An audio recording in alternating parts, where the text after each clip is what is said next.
the big part of what you had written, and you had put the pen to paper on this document, and a big part of what you had written in this national security strategy is the influence of our adversaries within our government. What do you mean by that? Is that American adversaries, or is that our foreign adversaries inside our government? Let's start there. I mean, we have so much to talk about today, but let's start talk about there within this deep state and our adversaries with inside the United States. Yeah, so I don't like to talk about things I don't have firsthand experience with, but after 12 years in the Pentagon, it became clear to me that America's adversaries, principally in the case that I saw firsthand, Russia and China, had genuinely collaborated with American government officials, some private sector contractors, to steer American foreign policy and to inject misinformation or disinformation into U.S. national security products.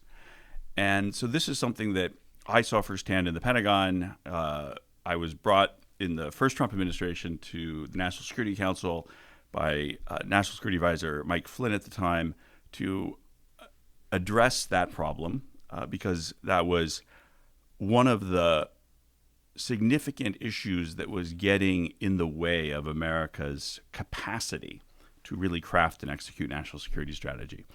And so, the National Security Strategy for the Gold Institute that you referenced that came out recently, it addresses this problem, and it also seeks to educate Americans primarily, but also others that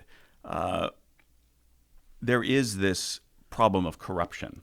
And it's a deliberate strategy by America's enemies, again, principally the Russians and the Chinese, but in the past also the Iranians and some other countries, to really steer American policy in ways that hurt America and help them.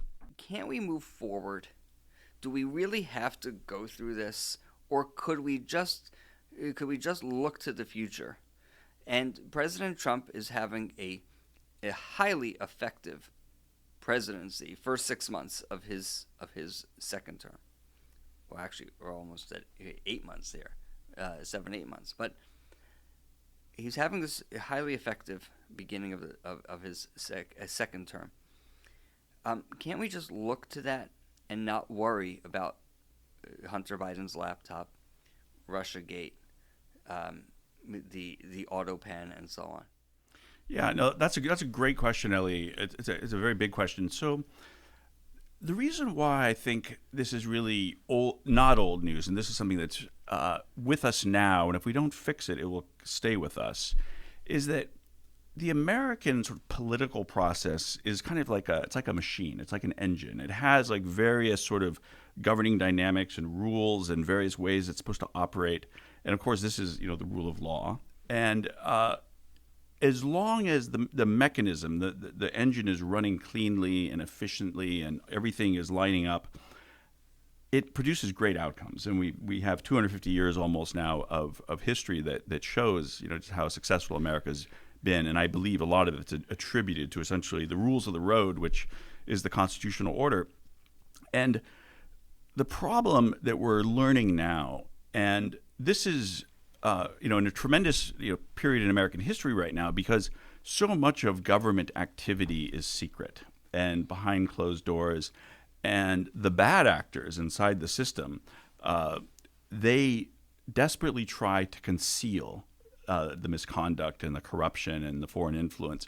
But now, because the nature of Russiagate and the fact it was driven by a president of the United States, Barack Obama, to really undermine the incoming duly elected president of the United States, it's of such significance that it's not something that can be concealed.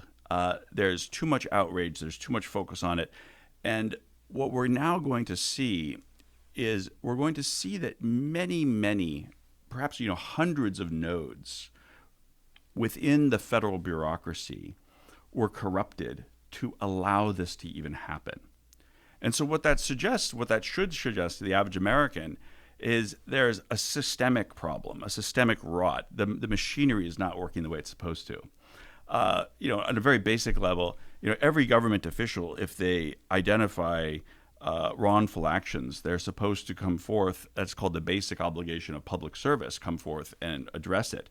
And Russiagate, as we're seeing now unfold, and as Director of National Intelligence Gabbard has characterized it as a treasonous conspiracy, that can only happen if it's genuinely a conspiracy, and across many offices. It's an interagency conspiracy, multi-actor conspiracy, and so if we don't fix this machine, it's like, you can't drive your car if it's broken. If we can't fix this car, this constitution, this country of ours, the problem will persist. It's amazing, the questions. I mean, there's just one thing after another, and as we look at it, and we're looking at this, and you and I have spent many hours discussing this, but I think that there are topics, that there are these basic questions that people have to really understand the impacts of this. And I'm really pleased that we're sitting here together. I mean, you wrote a book,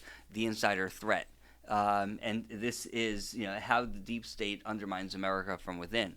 I mean, so you have a personal and firsthand understanding. I mean, you have the deep state playbook written in this book.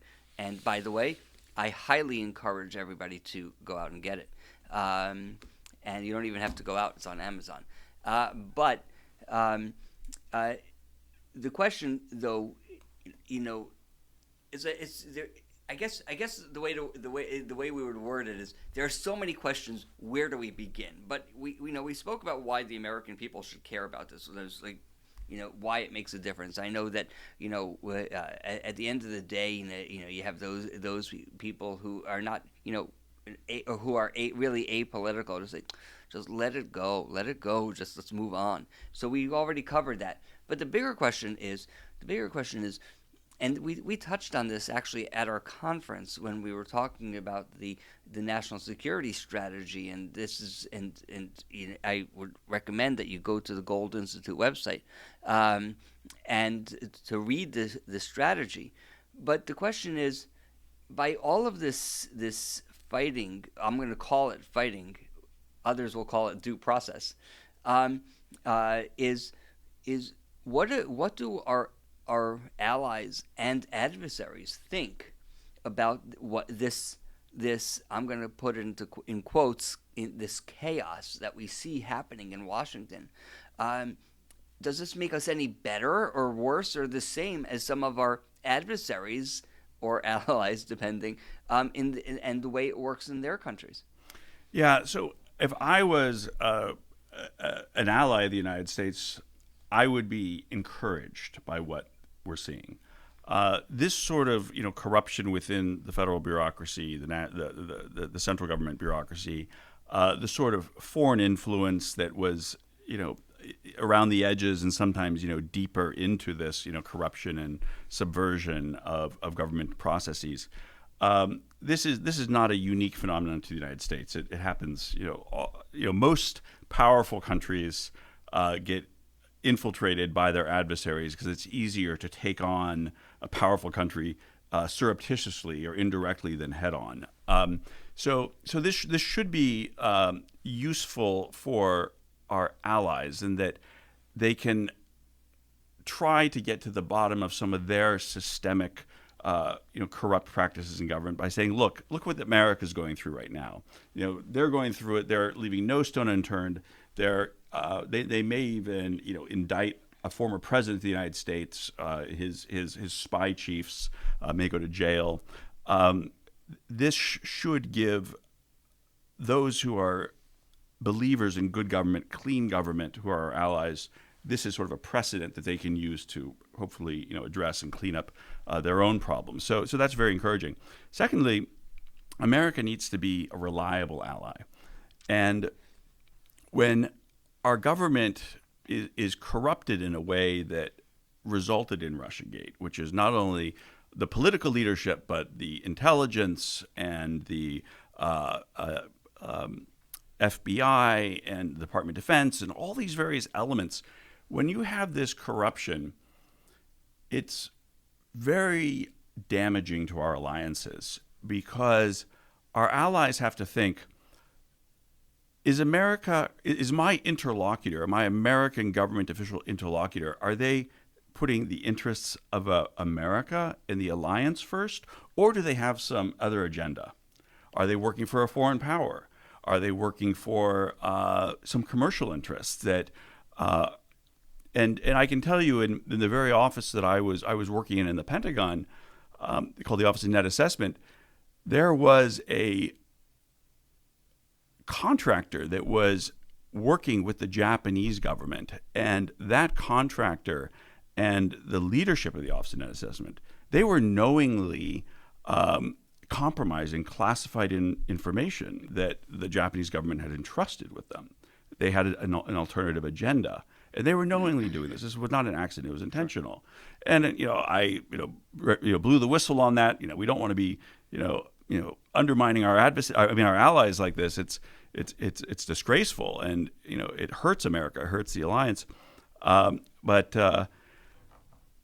So in any words, it's like so this is a big problem. If you asked also about our adversaries. So our allies are observing what's happening in America now. Also our adversaries. Our adversaries should be worried because number one, part of Russiagate really did go back to Moscow. There's various footnotes within the Department of Justice, Inspector General reports that looked into the role of Russian foreign intelligence in Russiagate. I saw it firsthand at the Pentagon with Stefan Halper, who is one of the lead sources of the Steele dossier, which was then put into the 2017 Intelligence Community Assessment that Obama commissioned. Halper was collaborating with the former head of Russian foreign intelligence, General Trubnikov. And of course, there is no former head of anything. Like once you're the number one guy, you are linked up to the state for the rest of your life. And if you attempt to dissociate yourself, you typically get defenestrated or poisoned or something like that. Correct. So anyhow, suffice to say, Stefan Halper was collaborating with Russian intelligence, for all intents and purposes. And Russian intelligence was helping him with the Steele dossier, number one. But also, Halper was working on contracts for the U.S. Department of Defense, for the Office of the Secretary of Defense, with that former head of Russian foreign intelligence. And so that Russian disinformation is being injected into U.S. government official documents. And so our adversaries are seeing that we're kind of blowing their cover. We're blowing their sources and methods. And they don't like that, number one.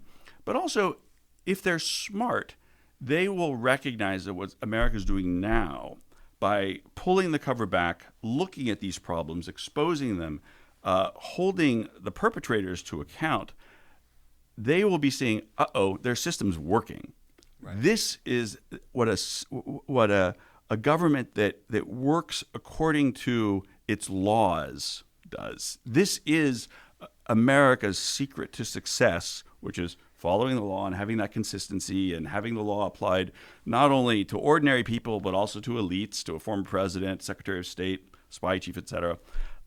This should be alarming because in some respects, Moscow, Beijing, Tehran, some of the other countries that want to see America go down, they were actually riding high during the Obama administration because they thought they had the run of the place. Well, let me interrupt you first, just for 1 second. Sure. As you're talking, how far back does this go? This concern about the infiltration into the government itself, not specifically the Russia dossier or anything. How far back does that go? And does that go from the beginning of time, or is that more recent? Yeah, so in the Federalist Papers, John Jay wrote about America being this, very open country, and therefore, we would be susceptible to foreign influence, and so we've been aware of the problem for a long time, and even in the very early years of the Soviet Union, there was this this effort to co-opt Americans, to get Americans and the federal government to do their bidding, either knowingly or unknowingly. Part of that strategy was to essentially normalize communist ideology in America. So, the most recent example of that is in the diversity, equity, and inclusion sort of framework. Yeah. The diversity is a throwaway. The inclusion is a throwaway. The equity part, that's communism. That's like, we want equal results, not equal effort or equal opportunity. And so they've been very successful over this 100 years of really, getting Americans to actually adopt their ideology, probably unknowingly. So this effort lasted far longer than the Soviet Union to begin with. Correct. In some respects, it's more successful now than it was during Soviet times. Right. But one of the critical things here is that throughout the Cold War, there was a lot more agreement between Democrats and Republicans on the need to root out foreign subversion. You look at Kennedy, a Democrat, John F. Kennedy, spoke very, very eloquently about this. He really understood the threat that foreign subversion posed to America, and understood the tactics, techniques, and procedures that the Soviets were using to corrupt our government machinery and rooting it out and stuff like this. One of the great ironies, I would say, of American history is that now the Soviet Union collapsed, and we're the only superpower. But that's actually when the success of our adversaries inside our system became greater than ever. And genuinely, I saw this from the Office of the Secretary of Defense and the Pentagon during the Obama administration. There was a ideological convergence like we'd never seen before in this country between our federal government, the leadership of our federal government, the President of the United States, his advisors, and our adversaries. And so there was this, experience that, rippled throughout the Pentagon of, it seems as if we're advancing our enemy's interests now. Right. We can't talk about certain threats. For example, the war on terror, which was a term coined during the Bush administration, the element of that dealt with Islam. And of course, the Islamist terrorists are very open about saying that they are acting in the name of Islam. Correct. They know they're doing that. They say they're doing that. But it's politically incorrect inside our national security bureaucracy to acknowledge their worldview. Well, during the Obama administration, we would take it a step further. We saw President Obama on his global apology tour, where the idea that he would bow to the Saudi king, that he went to and spoke in Cairo, in Egypt, at Al Azhar University, and made sure to have the Muslim Brotherhood in the front row, and his enthusiastic support for the Muslim Brotherhood in Egypt and the election, if you want, the election of Mohammed Morsi, and subsequently his I'll call it animosity towards President Sisi, who was moving Egypt away from the Muslim Brotherhood. His enthusiasm towards Islamist organizations here in the United States, and the growth that we've seen over time. That's just on the Islamist side of things, as you're referring to. Yeah, absolutely right. And I think like the overarching theme here, and we see this on American college campuses today, which just shows you the extent to which our adversaries' policies and objectives have been normalized in this, a certain element of American society, is just this adoption of dividing the world between oppressors and oppressed. And that's if you look at, for example, strategic documents, that are even translated into English that the Kremlin produces, this is part of their strategy, is to get Americans to adopt this oppressor versus oppressed worldview. Not so much because it relates to Russia itself. It disrupts the equilibrium here. Yes, it divides us here because the white people are privileged, men are by definition oppressors, and those who are from more minority backgrounds are the oppressed, and there's nothing you can do about it. And the nothing you can do about it, part of that is inherently un-American because under our Constitution we're not supposed to pay attention to these immutable traits because you get nowhere there. You just get division. You're supposed to pay attention to people's characters and how they conduct themselves and how how they are they contributing to society and do they follow the law. This includes all Americans. Separating people on skin color, it's racist, number one, but number two, it creates a perpetual cycle of division. So let's talk about this. Let's talk about what we've seen inside the system, inside government. The deep state or the administrative state within government, and you've touched on it. But as we come back to addressing Russiagate, let's talk about give us a timeline, and I don't mean necessarily dates, but walk us through what happened, its impact, and and how it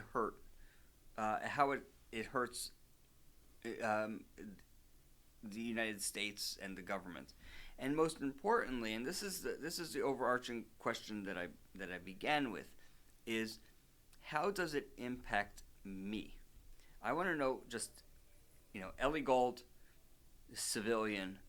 I'm just a guy who gets up and goes to work here at the Gold Institute. But how does that impact me on a personal level? How does it impact my children?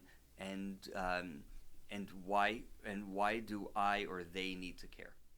At the big picture, we want our government to work for the American people, and what happens that when you get this corruption, and you talked about a timeline. So the timeline that I think is most important for the Russiagate scandal, like where this really begins. A lot of this begins with the end of the Cold War and what was called like the peace dividend. And so our guard is sort of down as a nation. We won, so we're not seeing threats everywhere. Number one. Number two, there's this government has sort of shrunk in a way, but there's also this outsourcing of government functions to the private sector. And so, I've lived in Washington for almost 25 years now, and what I've seen just in my time here is there's this. It went from a rather sleepy town to a real economic power. I mean, there's lots of technology and consulting firms and lots of private sector interests that feed the U.S. government. And when you have that much money involved, there's inherently the problem of corruption. Sure. Because it's the U.S. government giving contracts to the private sector, their friends there, and I saw a lot of this in the Pentagon. It's a very disturbing tale. So what's happening is that U.S. taxpayer dollars are not being spent in the interest of the taxpayer, but are going to private sector interest. And then there's like this quid pro quo. And there's government and the private sector sort of working to each other. Some people include Congress, and this is actually in literature and they call this the Iron Triangle. We don't need to get into that. But what I think is of a national security threat is that when you get a culture of corruption, you normalize it. America's enemies are like, this is our opportunity. Because when you have corruption, a foreign government, whether it's Russian intelligence, Chinese intelligence, other intelligence agencies, they can identify those corrupt actors, get the information on what's happening, and blackmail them. Blackmail governs a lot of, in some respects, it's like the skeleton key that our adversaries, America's adversaries, and the Kremlin in Beijing, they use to wield influence in our country. And this is so it's become a genuine national security threat. What I call the deep state in my book is government officials in the national security bureaucracy who are corrupt, who are knowingly and willfully breaking the law. But don't we have the Office of Inspector General to make sure that these things don't happen? Well, I have firsthand experience with the Office of Inspector General of the Defense Department, and I have firsthand experience with the U.S. Office of Special Counsel. I know many people who've had experiences with these quote unquote, watchdog agencies and offices, not only DoD but also to other U.S. agencies, and I believe there's a growing consensus amongst those people who understand how these alleged inspectors general actually operate, that they're really cover-up operations for the corruption. And it makes sense. I mean, if you are if you are a corrupt government official, your top priority is making sure that those who are supposed to root out the corruption that you are involved in, to make sure that they've been neutralized. And so I believe that these inspector general offices are the most corrupt offices in the whole U.S. government. I also believe that there's actually a rather simple and elegant solution to this problem, which is to follow the intent of our Constitution, and that is, you can't have an inspector general of the Defense Department conducting oversight of the Defense Department. I mean, this is an inherent conflict of interest. Well, this is, you and I have talked about this, and I'm just going to jump in here on this. This is something that is precisely the point. I mean, the inspectors general, people, and this is why we're having this conversation, really to understand the dynamics here. The same people who spent a great deal of time on social media talking about the iniquities of President Obama and Iran's JCPOA, or also known as the Iran deal, where we essentially allowed Iran to go and inspect their own sites to see if they have any nuclear weapons or nuclear enrichment. That's how ridiculous is that? It's like me asking my son to go upstairs and check if he cleaned his room. The likelihood of that room being clean, the likelihood of Iran not having enriched uranium is slim to none.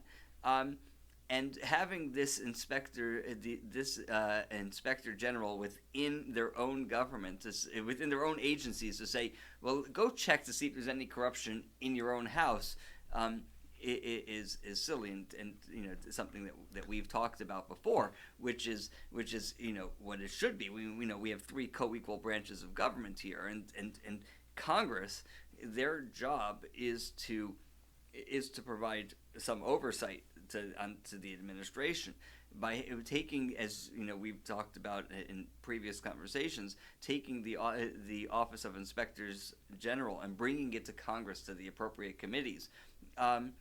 That's important. That's their job. Their job is to provide oversight. It's not just to withhold money. It's not just to impeach a president because you don't like him, as I'm sure we'll get to in this conversation, but rather to provide that oversight. I mean, this is something that has been for a long time, been something that has irked me. When we take a look at these agencies, and President Trump brought in the Doge team to reduce the size of what we call size of government, but really the size of these agencies, and to weed out some, the bloat, shall we say. This idea that government has grown so significantly is not simply because it has grown, but because Congress has allowed it to grow. And what I mean by that is, when we take a look at regulations, whether it's through the EPA or the Department of Education, or Department of Transportation, or you pick your agency, I would say that 8 or 9 out of 10 of those regulations really should be voted on by Congress. These are laws. They're not regulations. They're laws that Congress, our representatives, should be voting on. And what Congress has done is they have ceded their authority to the administration. We can debate why. Maybe nobody wants to take responsibility. I don't, I want to get reelected, so therefore I might, have to vote for a piece of, for a piece of legislation which currently exists as a regulation, but I might have to vote for something that is unfavorable. I want to come back for another 15 years or 15 terms, or as President Biden, who was in Washington for 47 years because he didn't have anything else to do. But this is part of that problem, and this idea of understanding what is the OIG, Office of Inspectors General, what is their role, and where do they really belong? Now we can say, one can make the case and say, well, Congress is a mess in and of itself. Or what happens if we have a Congress that we don't like? The other team is in Congress.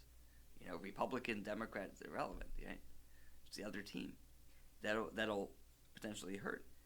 It could hurt, but sometimes the truth hurts, and that's what you need.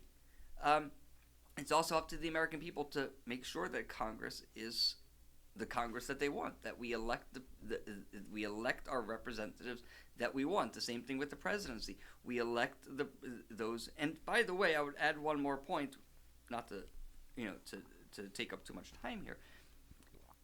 Is if the structure is held to the way our founders agreed to it and wanted it, it would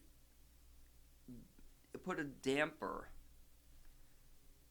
on election fraud. It would increase election integrity because there is greater oversight across the board. So it's not simply, well, there's corruption in the election cycle anyway, so therefore, no. I think it expands the legitimate oversight in ways that we haven't experienced in decades. Yeah. So I think really the biggest problem here is that the federal government, the federal bureaucracies, the executive branch, it's just too big now for Congress to really conduct oversight of. I believe there's like this power imbalance, and I've seen it firsthand. I've had congressional offices. I've worked with them, trying to get information out of the Defense Department, and they're just overwhelmed. They're swamped. The elegant solution, and you touched on it, is shifting the Inspector General function. I don't know if you'd want to take all of the personnel, but shifting that to Congress so that they have this robust capacity to conduct genuine oversight of another co-equal branch. That must happen. Those who resist this idea that I've just laid out, and I know you agree with, say, oh, but look, but the Inspector General already reports to Congress. Well, that's correct. Inspectors General have a dual reporting requirement. They report to their agency head and they report to Congress. Maybe on paper that satisfies people, but in reality, as I've experienced firsthand, it's a farce. It's a total farce. And they're not actually even working for one or the other. There's an old saying, if you have two masters, you have none. They're actually really just working for themselves, and they're working for the corrupt enterprise that they're trying to cover up. They will then say, oh, but there's an even higher body of inspectors general to oversee individual inspectors general. It's called the CIGI, the Council on Integrity Government, CIGIE. I don't know what all the letters are. This is perhaps the most absurd notion of any, maybe it's the most absurd, government entity there is, because It is a committee of inspectors general who are policing inspectors general. And their documented history is really just covering up inspector general misconduct. It should be defunded. It should be abolished. It is such a farce, this office. And so, all of this is to say that Congress right now is not really conducting oversight. One other thing that's I'd say like inside baseball talk in Washington, but I think it's very interesting, and it just shows you that maybe something on paper works, but in reality doesn't. I've experienced firsthand just how overworked congressional staff are. So even those who are conducting oversight of the Defense Department have too much work on their plate. So in reality, what they really do is they ask Defense Department officials to do their work for them in the Office of Inspector General. This is a dirty secret that you're not supposed to know, but in reality, this is 95% of how it really works. So the power imbalance, the personnel imbalance, the budget imbalance between the legislative branch and the executive branch, it's so extreme that the oversight function has been inherently subverted. How many people work at the Pentagon or in DOD? Well, it's well over 100,000. In the Pentagon, I think last time I checked, it was like 23,000. Of those 100,000 that work in the DOD, I'm not talking about military. I think there's more, maybe like 100,000, something like that. How many of those are necessary? Well, I just don't know. Before answering that, I would want to do more of an analysis. It's very large. And, the whole point is that it's an enormous number of people, and the Congress and its staff members, it's like, I'm not the ratio of personnel and resources, one just dwarfs the other. And they're supposed to be co-equal. Right. So let's go. Let's take a step back on this. The IG, the Inspector General. That's actually, I think, something that people really don't understand. How does the inspector? What's a process? So somebody has a complaint. There's an issue. There's a complaint. So how does it get to the Inspector General? And what's the Inspector General's job to deal with that issue? Yeah, so there's multiple ways that issues are brought to the attention of inspectors general. IGs do two things. They do audits and they do investigations. So the audits are like, looking at the efficiency and the use of resources, in contractors and what have you. The investigations are of people. IGs, they somewhat take audits somewhat seriously, but there's almost no real serious investigations. The people, senior leaders who abuse their authority, are very, very rarely investigated. This is a dirty secret.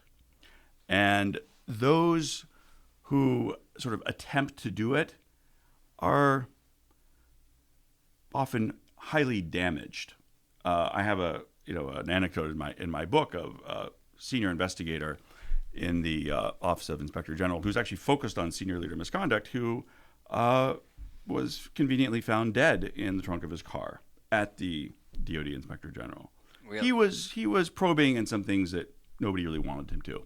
It was classified as a suicide, but the first investigation classified it as murder. That first investigation was covered up by the Inspector General. And this suicide, he was found dead in his trunk. So he Correct. Climbed into his trunk to kill himself. That's the official line. I think this needs to be looked at more carefully. I carefully probe. This is such explosive information that I actually went to the chief lawyer for the investigative office, and I said, I have a report here that says he was murdered. Is this an authentic report? And they said, yes. However, they really dragged their feet. They didn't. I had to ask them that several times. Only when I told them that this book was coming out, and I actually pasted a picture of it and a link to it on Amazon, like this is coming out. That's when the next day they said, yes, it's an authentic report. So, Wow. I think they probably knew. As far as I can tell, this hasn't really been investigated. I don't know how it's been resolved, but this goes to show you that there's a cabal of covering up senior leader misconduct. Individuals who are powerful enough, who are in the system, who are part of the deep state, as I call it, lawless officials, they don't get held to account pretty much. And even the audits which more sort of implicate, management of various programs by offices and don't actually, name people's names and embarrass them. And even audits are often corrupted. I'll give you an example. I blew the whistle on the number one source for the Steele dossier, Stefan Halper, and his working with Russian foreign intelligence, putting information into this. I blew the whistle on this to Senator Grassley. Senator Grassley took this, and he was like, this looks really bad. He demanded that the Inspector General of the Department of Defense investigate it, these contracts. Right. After all, Russian foreign intelligence is listed on these contracts as being as being a contributor to this DoD work product. And the DoD Office Inspector General really tried to slough off Senator Grassley. And I believe he's the most senior senator, or at least one of them, in the U.S. Senate. He had to fight, tooth and nail with the Inspector General, back and forth, do a genuine audit, follow the rules, follow your own standards. The first time he responded to the Inspector General at the Defense Department, he realized that they had done an audit, but without actually looking at the various contracts that they were supposed to audit. And so he wrote this incredible letter that's publicly available to the head of the Inspector General office at the Pentagon saying, how can you do an audit of contracts that you haven't even looked at? ? And this goes to show you the absurdity. So there is this degree of cover-up. By the way, I'm a lawyer, but I haven't practiced criminal law. When you're knowingly and willfully subverting U.S. law, which is what the DoD IG was doing and not following their own rules and actually looking at the contracts that they were supposed to be auditing, that's a crime. But for reasons I don't fully understand, Senator Grassley could have made a criminal referral to the Department of Justice. Like, this IG, is not following the rules, and it's very obvious. They know they're supposed to do it, and they're intentionally not. But they're not held to account. And I don't fully understand that, because if there were examples made of government officials who intentionally subverted U.S. law, who intentionally, did not uncover corruption, who intentionally covered it up, essentially, if these people were made examples of, I think the problem would not be as serious as it is today. But that can only be done if Congress really took the initiative. If they really strongly held of their position, which goes back to my point earlier, which is that by ceding their own authority to the agencies, they sort of neuter themselves, quite frankly. And Senator Grassley can write letters from today till next year, but if there's no repercussions for lack of response, that's a problem. It goes. I know I'm deviating here a little bit. I'm getting sidetracked here, but this is just a conversation, so I can do that. Part of the problem that we have, there's this a problem that members of Congress and our and elected officials in our government often stay well past their prime, and it's a huge problem. And there's a very big movement to term limit members of Congress, something that I'm not adverse to. I think it might be wise. You reach a certain point where if I know I'm only here for 6 years, aside from getting too comfortable, that alone will weed out a lot of the corruption that you're talking about, because it limits the power that any one individual can have. Part of the problem that you face, of course, is that if we term limit the members of Congress, we term limit chairmen of committees, then what happens is their staff, who are not term limited, they ultimately become more powerful than the people that they work for. And quite frankly, that hurts U.S. interests. It hurts our own national security and so on. By extension, I mean, coming back to our point here, by extension, with the power that these agencies and their inspectors general have, by virtue of not answering to anyone, is a similar situation where these inspectors general or these agency heads have more power than the entity, Congress, that is supposed to provide that oversight. And there's nothing Congress can do about it. I mean, in theory, Congress can provide criminal referrals. But the power, and we've seen this. What happened to President Trump during the Biden administration, and the persecution that President Trump experienced, where you have the FBI who's able to provide to have a search of his wife's underwear drawer. I mean, that's how far it went, and this intimidation. So these agencies ultimately have more power than the governmental body that is supposed to provide that oversight. You're addressing an important theme here, which I think needs more attention, which is transparency about what's really going on here. There are these, we need to be honest about whether the writ, the mandate, what these various agencies and, Congress itself, both, the executive and the legislative branch, whether they're actually doing what they're supposed to be doing. Are they acting in the ways that's true to their mandate? And I think that there's been not enough attention paid to this. The FBI, the Department of Justice, the Democrats, the political left, they know that for a very long time this has been the preserve of the Democratic Party. It's no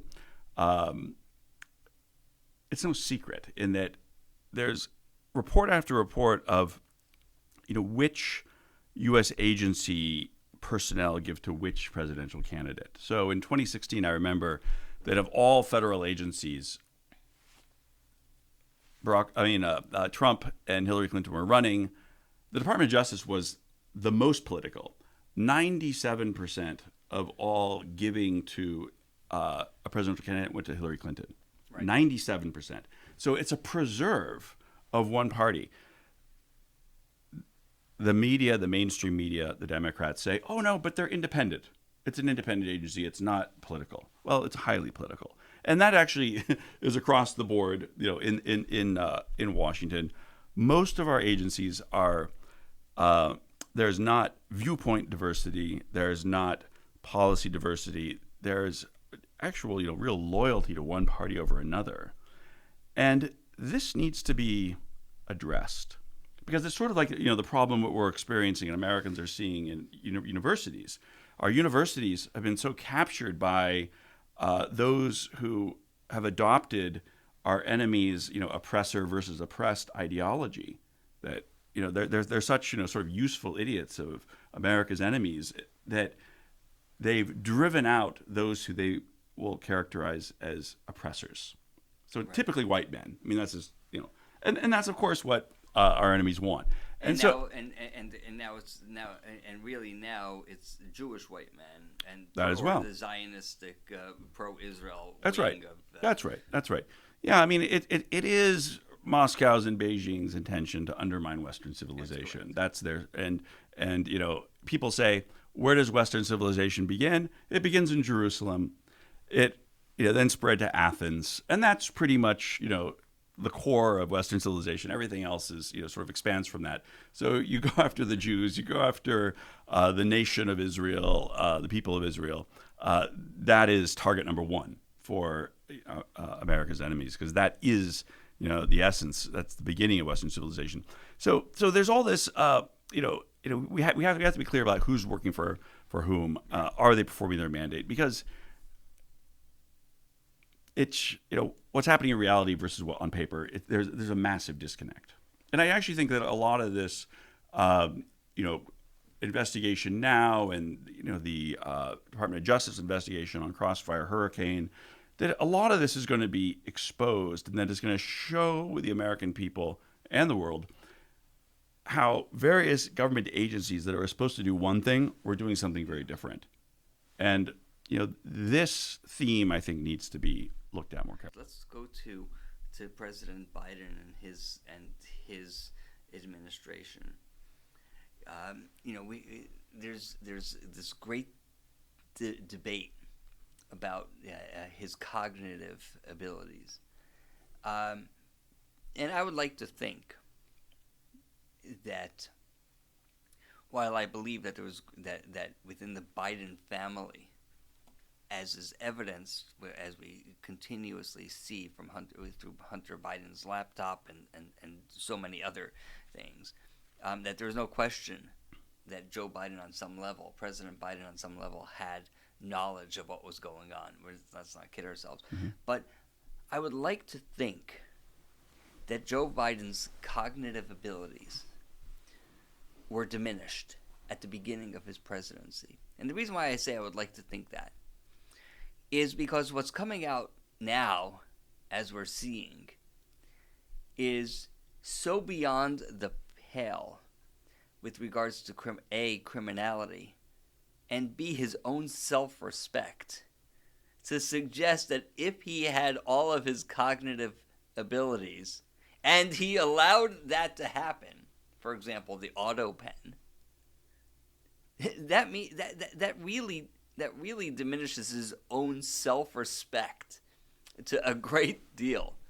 Sort of a question that I always have about this auto pen, that we have this group of people who are really running the government, and we'll talk about this. I know you have some thoughts on this, but I find it to be fascinating. Where was Kamala Harris saying, "Hey, this guy's cognitive abilities are diminished. I'm number 2. Let me use the auto pen." But it turns out that she's not using the auto pen, but it's a group of other people that actually were. And she's like you would want to think, like I was talking to you about the Congress. Where's Congress? Their own authority. Hey, this is my authority. Don't let the agencies legislate. It's my job. You don't take it away from me. The same idea. Where was Vice President Harris saying, "Hey, this guy can't do it for whatever reason. We're keeping him here, but I'm the guy who should be making the decisions," and that's not happening. But let's talk about this. Let's look at this, especially as we talk about transparency. Who's running the government? This is an enormous issue, and the ramifications are significant. And I ask you about, why do I care? Why should I care? Well, I voted for a president, okay? And if I had voted for Joe Biden to be our president, then I want him and his agenda, moving forward. That's what I want.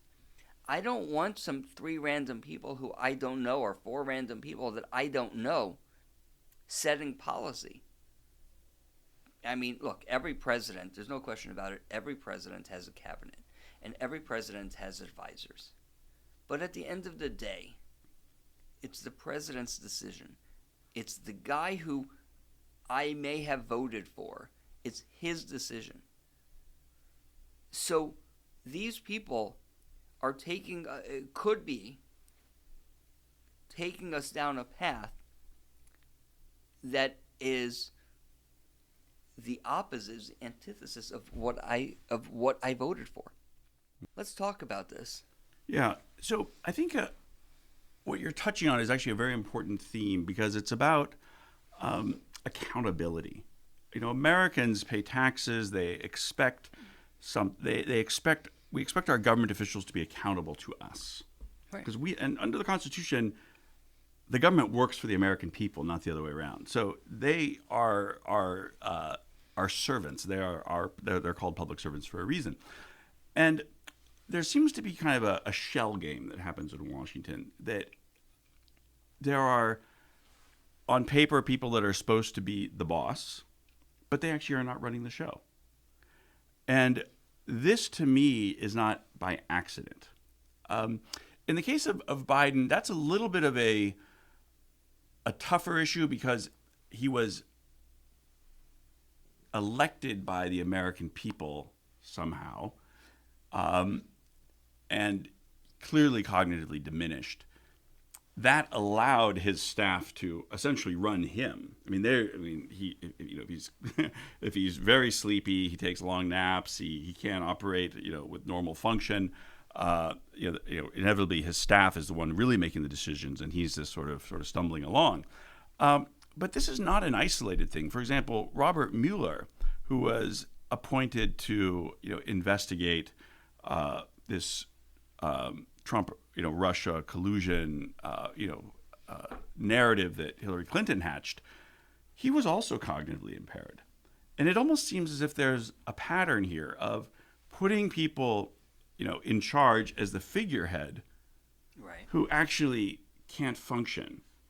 That enormously empowers those behind the scenes. And it comes back to this transparency issue. It's like, you have to, who's really doing what? And if there's this disconnect, the more that disconnect gets replicated throughout the federal government, including in Congress. I mean, I've seen these letters of, Senator Grassley, reaching out to the inspectors general in the Department of Defense saying, you keep subverting me. You keep not responding me. You're non-responsive and being lied to. Congress gets lied to again and again and again, deceived by government officials. And, Grassley, to his credit, has actually called these officials liars, but they're not held to account. right. So Whose job is it to hold them to account? Well, I mean, I believe, based on my personal experience dealing with Congress, is that on paper, individual members of Congress, even committee chairmen, are quite powerful. Right. Because there's this structural deal that's been made with the executive branch that, you're actually going to do our job for us. Because the oversight of, again, what I know best, the Department of Defense, is being done by the Department of Defense, that means individual members of Congress need to be on their good side, and they can only push agencies so far. Right. They can't really hold them to account. There's constantly horse trading going back and forth. And part of it is that, again, something I've seen firsthand, there's committee staff, there's congressional staffers who work very hard and actually don't get paid very well and don't have a lot of job security. Right. They look at the very agencies that they're supposed to be conducting oversight of. They're civil servants, so there's job security. They don't work nearly as hard, and they get paid quite handsomely. And they're like, I want to make nice with those people because this committee staffer, want to be hired by them. Right. So the very agency I'm supposed to be conducting oversight of, I'm actually making nice with because I want to work for them. And so this needs to be exposed, and we need to address this problem because Washington has a way of just We don't. That's a dirty secret. We don't want to. First of all, we don't want people to know about it. Number one, and number two, it's like, oh my God, that's so disruptive. If we actually have to do things properly. Yeah, it's really fascinating. I mean, with every topic that we talk about, it just opens up more and more questions. The question, of course, becomes how do we solve this problem? I think that some of these points we've already touched on. I mean, move the Office of Inspectors General to the appropriate committees in Congress. Give Congress that let Congress take back their authority that they have on a whole variety of points. We allow the we revisit the agencies, and President Trump started doing that with the Doge, and obviously Doge, the system wasn't perfect, but when you have a government as large as we have it, it's never going to be perfect way of cutting back and solving that. And that's it's a restructuring, shall we say? You take away some that maybe should have stayed, and you keep some of those that should have left, and so on. But over time, it'll work its way out. And as the president restructures and how we do foreign policy, and how we engage our allies and adversaries and our friends. We recently at the Gold Institute hosted a conference about the importance of strategic partnerships, and looking at how we engage with other countries, and understanding the importance that each country has to the United States, and the importance of the United States to those countries. These are important topics, and there are ways that we can to solve this. Partnerships, relationships, whether it's with our friends and allies, or with interagency and the different branches of our government. We really need to restructure, and I hope that we can have further conversations about this to see how we can. I mean, we touched on so many issues. Now, I want to say, because I think that I'm gonna ask you if you have any final thoughts, because I want to make sure that we keep this to a manageable time. But this is just the first of many discussions, and we have touched on a variety of different topics, and possibly we should have spent a greater time on specific. But what we're doing here today is actually having a conversation, the same that when we're sitting on the telephone with each other and just talking about what's happening. But I think we touched on some very, very important points. Most notably is why I care, and why we should care. Notably, some of the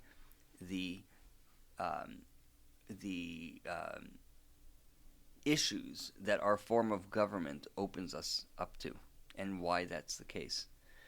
But I also think that and this is the most important point that you spoke about, and that is why this is a good thing. Our adversaries and allies might look at what the seemingly chaotic Washington that we have right now and say, this is insane.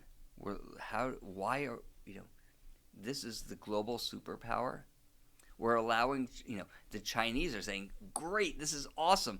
The chaos that we see in Washington, the Tulsi Gabbard and DNI, the Director of National Intelligence, and the Department of Justice, and Congress now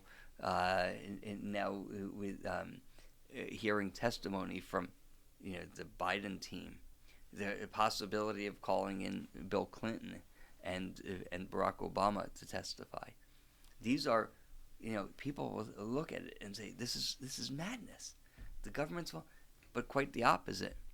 This is precisely because while you take a look at some of our adversaries, and you look and you'll see in the middle of a session, it's news, when the president of the country is there, sitting in the room, and somebody, a very, very senior officer, is all but forcibly walked out, where news, both the New York Times and the Washington Times, and everywhere in between, are asking, are we ever going to see this person again? Are we ever going to hear from this person again?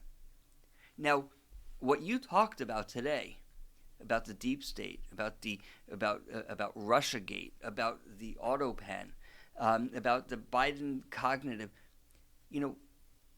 as much as the quote unquote Trump administration is going after them, as the media likes to talk about, we will all know precisely where that person is, where that person ends up. We will be able to essentially watch the proceedings. I mean, unless some are classified, but generally speaking, we will be able to watch the proceedings. That is something that within corruption in other governments you do not experience. This is a one of a kind situation.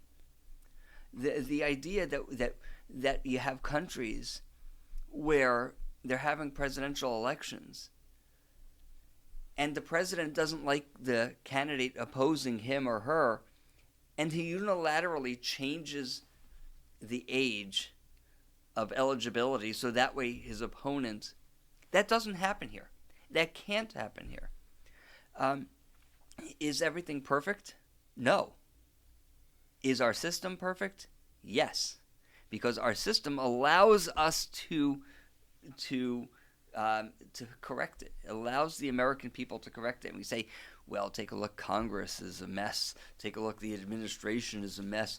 Adam Lovinger is talking about the insider threat, how the deep state undermines, not undermined, but undermines America from within. But you know what? At the end of the day, we can elect new people.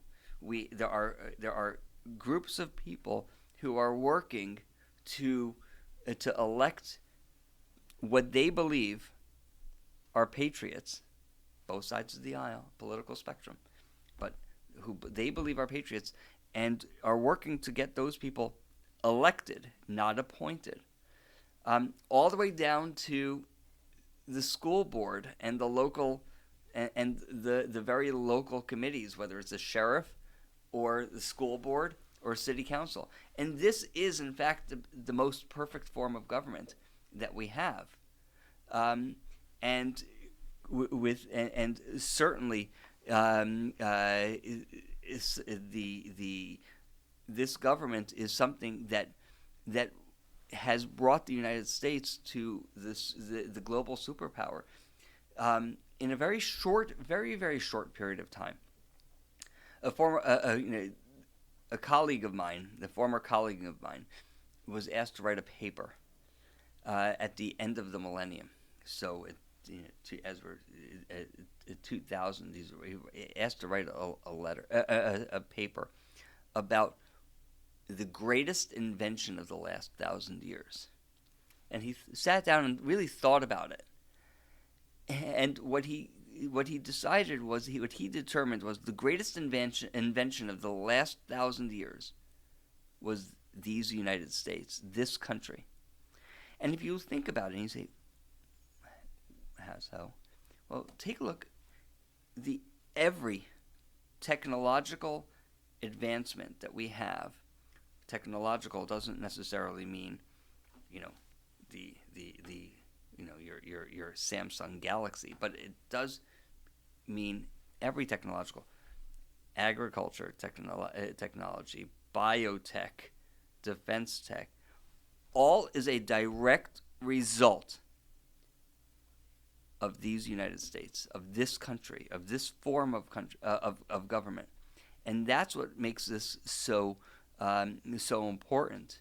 And quite frankly, while people will often get discouraged by looking at this and looking at what's going on, that's actually what's going on is the very reason that they should be encouraged. a point that we really have to internalize. But I'll give you the last word. Yeah, no, I think you touched on perhaps the most critical thing, which is human freedom. There's something about the proper working of America's constitutional order, where there's these checks and balances and there's accountability before the law, but it's based upon maximizing human freedom with reasonable constraints. And we know from human history, we know from practicing various religions that you have to follow various rules. That guided freedom that's within sort of boundaries, really is sort of it's the channel through which the human spirit and creativity and our intellects, can pass through and be creative and be innovative. And then when you have the ownership of private property, so you actually get to experience the upside of your work and your genius, that is a winning mechanism that maximizes the potential of individual human beings that authoritarian regimes are inherently antagonistic against. And so this is why America's adversaries fear us the most, is that they know that we have this special, magical mechanism that brings out the best in people. And my very last word is that my greatest concern for these United States is I accept that human beings are flawed, and there's going to be corruption, there's going to be greed, there's going to be people who are working not for the best interest and who are acting in bad faith. As long as the constitutional order continues to work the way it's supposed to, that sort of disease should get sort of cycled out of the system of this country. So this corruption, this Russiagate, these criminal referrals, this treasonous conspiracy that appears to have happened, this will be sort of digested and cycled through and will move on and will become stronger because the system that was put in place dealt with it properly. Right. Well, I appreciate it. I want to encourage you to take a look at our national security strategy. This is you can find it at Gold Institute's website, goldiis.org. Yes, it's goldiis.org. Get Adam's book, The Insider Threat, by Adam Lovinger. It is probably the best book and the most substantive book on the market and on this topic. So it's definitely important to get it. And we're going to have further conversations, but this was just an opening. And again, as I said earlier, not to repeat myself too many times here, but I said earlier, what you experienced here is a conversation that Adam and I would have had on the telephone. A little bit all over the place, but the points are are there and definitely important to know. Thank you.